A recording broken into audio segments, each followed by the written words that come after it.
8ஆம் இடத்தில் ஏற்கனவே நீச்சகதி பெற்ற சுக்கிர பகவான் இடம்பெயர்ந்து 3 நாட்கள் மட்டும்தான் தொந்தரவு ஐயா.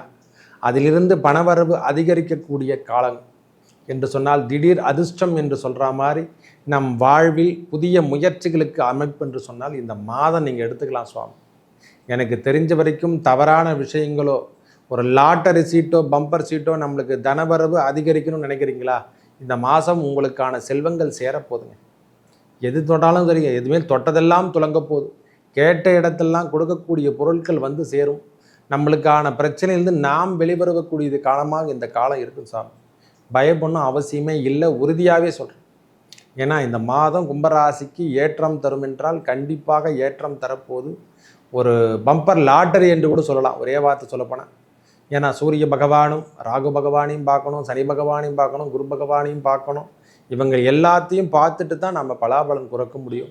இந்த மாதத்தில் புரட்டாசி மாதம் முழுவதுமே உங்களுக்கு புதன் பகவான் 8ஆம் இடத்ததிபதி என்று சொல்கிற மாதிரி அவர் தான், 5ஆம் அதிபதியும் அவரே தான். சூரிய பகவான் இது வரைக்கும் சனி பகவானுடைய பார்வையில் 7ஆம் இடத்துல கணவன் மனைவிக்குள் உடல் உபாதைகளாக இருந்ததெல்லாம் தீர்த்து அந்த பிரச்சனையிலிருந்து அவங்களும் வெளிவருவதை நீங்கள் கண்கூடாக பார்க்கலாம். மனதில் ஏற்பட்டு வந்த பிரச்சனை விலகும், மனைவியால் ஏற்பட்டு வந்த பிரச்சனை விலகும், துன்பத்தில் இருந்து விடுதலை பெறுவீர்கள். ஓரளவுக்கு நாம் சொத்து பிரச்சனையில் இருந்தால் அந்த சொத்து பிரச்சனையில் நாம் வெளிவரக்கூடிய காலமாக இந்த காலம் இருக்கும் ஐயா. விடுங்க, உங்களுக்கு இன்பம் தரும் ஐயா. புரட்டாசி மாதம் ஜப்பர் பாக்கெட், அதாவது ஜாக்பாட் அப்படின்னு சொன்னால் அது கும்பராசிக்கு உரியது. இந்த ஜாக்பாட் காலம் என்று கூட சொல்லுவேன். இந்த புரட்டாசி தமிழ் மாத ராசி பலன்கள் பார்க்கும் பொழுதெல்லாம் உங்கள் வாழ்வாதாரம் புரட்டாசி மாதம் பெரிய உயர்வினை தந்து நல்ல முன்னேற்றம் தரக்கூடிய இடத்துக்கும், வேலை சார்ந்த விஷயங்களாகட்டும், தொழில் சார்ந்த விஷயங்களாகட்டும், திருப்பி புதிய முயற்சிகளில் ஈடுபடக்கூடிய காலம். அதுக்கு பொருள் தேவையான அளவுக்கு முதலீடு செய்யறதுக்கான வாய்ப்புகள் இனிமேல் தேடி வரும். இந்த ஷேர் மார்க்கெட்லாம் சொல்கிறோம் பார்த்தீங்களா, ஷேர் மார்க்கெட்டு, வங்கியில் நாம் ஃபிக்ஸடில் போடுறது, இதெல்லாம் இனிமேல் வரக்கூடிய ரூபாவே தேவையில்லாத செலவினங்கள் செய்யாமல் எடுத்து செயல்படுத்தும் போது உங்கள் வாழ்வாதாரம் பெரிய முன்னேற்றத்தை காணலாம். இனிமேல் இடைவெளி இல்லாமல் உங்கள் உழைப்பும் வீணாகவும் ஆகாது. இனிமேல் தடை என்பதும் வாராது.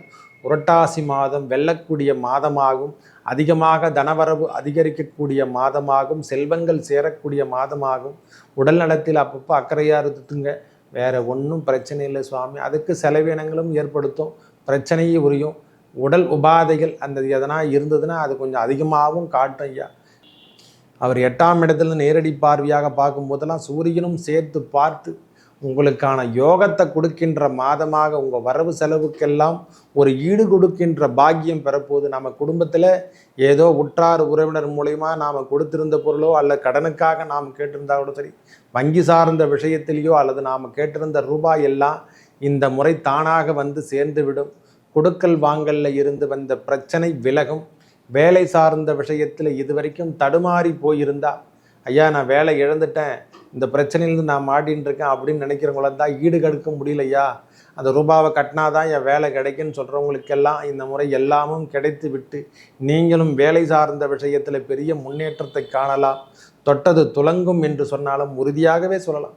இந்த புரட்டாசி மாதம் ஏழுமலையான் வெங்கடாஜலபதிக்கு உரியது, அந்த கோவிந்த நாமத்துக்கு உரியது, சீனிவாசனுக்கு உரியது, அந்த பத்மாவதி தாயாருக்கும் அலமேல் வங்காபுரத்துக்கும் உரியது.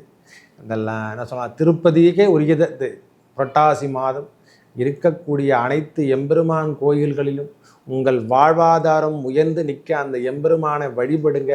நீங்கள் தொட்டதெல்லாம் துலங்கும். அதுவும் இல்லாமல் செவ்வாயும் 5ஆம் இடத்துல பூர்வ புண்ணியத்திலே அமர்ந்திருந்து நல்ல இடத்துல அமர்ந்திருக்கிறாரு.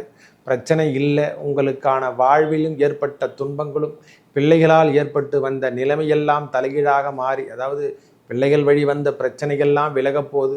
அவங்களும் ஒரு நல்ல அமைப்பில் போக போகிறாங்க. ஒரு வேலை சார்ந்த விஷயத்தில் உச்சப்புகழ் என்று சொல்கிற அளவுக்கு போக போகிறாங்க. வேலை அமைப்பாகட்டும், வேலை சார்ந்த விஷயங்களாகட்டும், ஒரு நற்பெயர் என்று சொல்கிற மாதிரி நற்பெயர் வழங்கக்கூடிய காலமாகவும் இந்த காலம் விளங்க போகுது. பயப்படணும் அவசியமே இல்லை சுவாமி. கும்பராசிக்காரங்க ஜென்மசனியே நடைபெற்றாலும் உயர்வினை தரும். இந்த மாதம் உயர்வினை தரும். கேட்டது கிடைக்கும், தொட்டது துலங்கும். மனதில் ஏற்பட்டு வந்த பிரச்சனைக்கெல்லாம் ஒரு முற்றுப்புள்ளி வைக்கும். ஏன்னா சுக்கிர பகவானும் இடம்பெயர்ந்து 8ஆம் இடத்திலிருந்து 9ஆம் இடத்துக்கு ஆட்சி வருவதாலேயும் உங்கள் வாழ்வாதாரம் தலைமிதிக்க, அதாவது தலைகீழ போனது கூட இனிமேல் தலை நிமிர்ந்து காணக்கூடிய காலமாகவும் வெளியூர் பயணங்களையும் ஏற்படுத்தி தரும். பிரச்சனையிலிருந்து நீங்களும் வெளிவருவதை கண்கூடாக பார்க்கலாம். மனதில் ஏற்பட்டு வந்த பிரச்சனை தொலைதூர பயணம் என்ற மாதிரி தொலைதூர பயணத்துக்கு நீங்கள் நடைபோடுற மாதிரி அந்த ஆய்வகங்கள்லாம் கிடைக்க பொழுது புரட்டாசி மாதம் அந்த சனி பகவானை, அதாவது 7.5 சனி காலத்தில் ஏற்படக்கூடிய துன்பத்தை அந்த சனிக்கிழமை தோறும் எம்பெருமான் அந்த வெங்கடாஜலபதியை கோவிந்த நாமத்தை சொல்லி வர இல்லாதவருக்கு ஒரு வேளை உணவோ இல்லாதவர்களுக்கு உணவு கொடுக்கறதோ அவங்க உதவி செய்வதாலும் உங்கள் வாழ்வாதாரம் உயர்ந்து காணப்படும். நல்லதே நடக்கும். நன்றி, வணக்கம்.